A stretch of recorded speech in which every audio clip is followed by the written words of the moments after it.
What's up, guys? Today we're gonna do a story time. I'm gonna tell you guys about my experience in Chicago at a hostel. Not a good idea.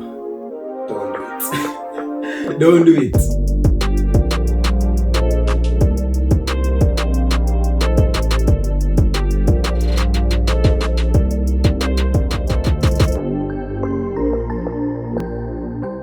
Alright, guys. So welcome back to the channel. If you have not yet subscribed, click the bell. I have lots of videos coming out throughout the year, and I look forward to sharing them with you. Leave a comment whenever you see something that you like or you wanted to talk about.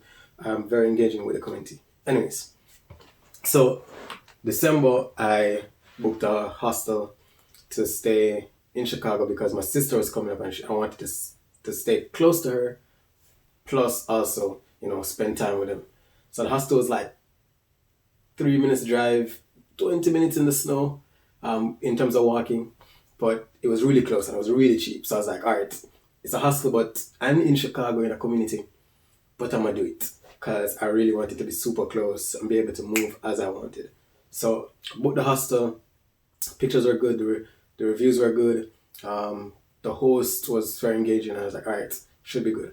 Anyways, fast forward from booking the hostel. I also booked late. I booked in December for December, and Christmas you can't get any bookings. Anyways, booked the hostel. Got there. The host introduced herself. She was very nice, very friendly. She told me that there were a number of rooms, but they had one room that was hostel, and they had single bedroom rooms. And she also told me, she heard my accent, and she also told me that there was another Jamaican. But I was like, all right, I'm not even going to pry to find out who is this other Jamaican. I just wanted to find out on my own, just run into that person. Anyways, so fast forward, I got there probably around 8:06. That's like a big range. But I got around between that time. I was super tired. I didn't sleep the night before and I was traveling all day. So I was tired. So I got there, prepped for bed. There was a guest there, and that guest was talking loud. And I was like, hopefully him stop talking by the time we're ready for knockout. Anyways, the hostels had eight beds, which was 4 bunks. And it was in a L shape. No, in a U shape. So one bunk bed, one bunk bed, one bunk bed, one bunk bed. You come to the door, and then the bathroom is through the U, the top of the U. One bunk bed. My bunk bed is here in the corner. There's a bunk bed here, the door, and then another bunk bed here. I'm here. The guy right here that was talking mad loud, right here. Top bunk. And it continued throughout the night.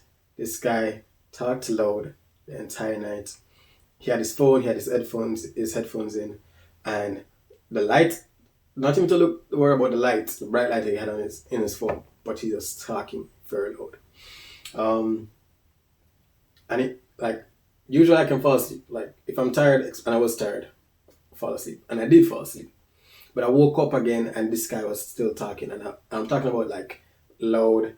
And at some points, I'm not going to lie to you, it sounded like he was chanting.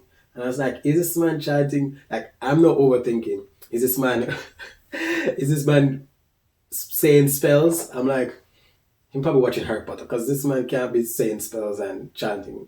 No, this is not happening tonight. Not happening tonight.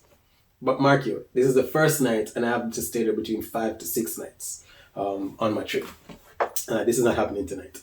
Anyways, I woke up fell asleep probably 10, woke up 12, 1, and this man was at it. I could not fall back asleep. Between that time, I didn't fall asleep back until 4. So 3 hours I was wondering what is going on. I was on my phone, actually have videos, and this man was just at it. Some point during that, one of the other guests was like, this can't go on.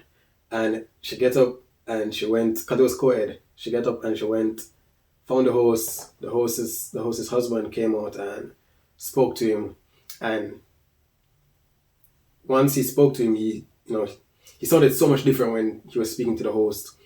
He he said, "Oh, I'm sorry. I'm used to sleeping in the day and talking nights because I work at night. So it's like it's hard for him to go to sleep." And he gave him some other excuses that all of them just never added up. Just because I'm sorry, I'm in IT, and like it's kind of like it's to work through like you know like like it's to solve like issues like. Well, it's 3 o'clock in the morning. No problem. Sorry about that. Yeah. Like I used to work overnight. Sorry about that. He left. As soon as he left, went right back at it. The voice was different. What he was saying, it wasn't sounding like English, but obviously there are many languages, but it never sounded like any other language. It sounded like English mashed up with a lot of stuff, and it sounded like I said, in my head, in the middle of the night, sounded like chants, like he was reciting spells, and I was just nervous all around and overthinking. I was like, all right, this man needs to go to bed because I want to go back to sleep. I'm tired. That continued. That was probably 2 o'clock, but I continued. 3 o'clock, probably around 3 o'clock bells. I just hear what the and what that big old bad word. I was like, that's the next Jamaican. And they have less control than I do. Rightly so. And she just got up, and clearly it was the one that left and went and got the host.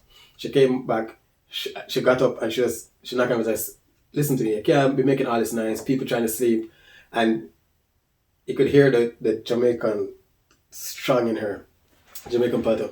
I was like, all right, thanks sister, because I couldn't bother, I wasn't getting up to talk to you. And while she's doing that, while she's like being clearly vocal and loud and towards him, he was ignoring her. Like he was on his phone, he could look, and he had his headphones and he was just talking, chanting. His tone got just a little bit lower each time when the host spoke to him and when she spoke. And she went back into the bed. She was very obviously upset because he still never really responded. And I was like, yo, this can't work.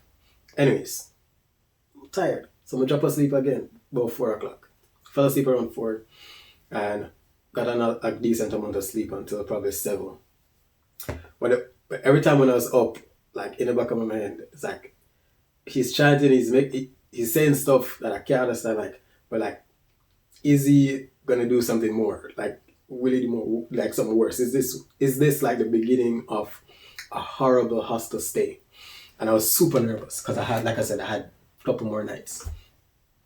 Anyways, 8 o'clock, got up, left, went to go hang out with my sister. Came back the night, I stayed extra late just because I didn't want to have to deal with that. I wanted to get home, be tired, fall asleep. Get to Airbnb, fall asleep. Got there, bed was empty. You do not understand the relief I felt when the bed was empty. No sheets on it, which means they were washing the sheets to put new ones. And spoke to the host. She said, oh, the guy, we had to speak to Airbnb, try to get his stuff cancelled. He didn't even want the refund. He was trying to stay. And he left in the day. And, because she canceled, he couldn't come back. So I was super relieved. She was saying he might have even had schizophrenia. I was super relieved that this guy left because I couldn't deal with that another night. Oh, because it woke me up this morning. I did not sleep last night. And I'm not sleeping tonight. Come on. Trust me, I don't ever want to, I've always thought about doing a hostel in the Asian region, but in America, in Chicago, I was not optimistic about it. But that sleeping arrangement, my stuff were safe, but the sleeping was not the best. He eventually got a bedroom for himself because they had single beds that later persons left, and he got one. But the sleeping arrangement, terrible. For a hostel, the bathroom, really good. I've gone to bathrooms, I've gone to Airbnbs that weren't hostels but shared bathroom in New York. That's terrible. But this one was good, well kept. Again, the host lived, it was her home, so she made sure that everything was good. But the sleeping, terrible. I don't recommend that if you're a light sleeper. This was just a quick catch up on, my full experience in Chicago. I showed you guys, what it was like touring downtown Chicago. I wanted to show you guys this. If you haven't seen any of those Chicago videos, I'll put them here. You guys can check them out. Again, if you haven't subscribed, subscribe. I appreciate it. Like, comment. The engagement on the channel helps the growth, and it helps YouTube, show the channel more. I have some more videos coming up, so click the bell so you can see when those come up. And as always, I'll see you guys in the next video.